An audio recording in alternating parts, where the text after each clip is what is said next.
الملك يومئذ الحق للرحمن الملك يومئذ الحق للرحمن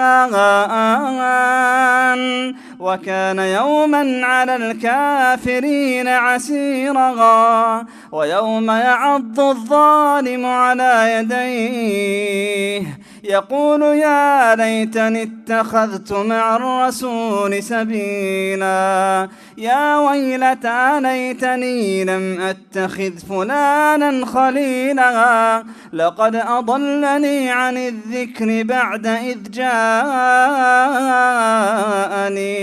وكان الشيطان للإنسان خذولا.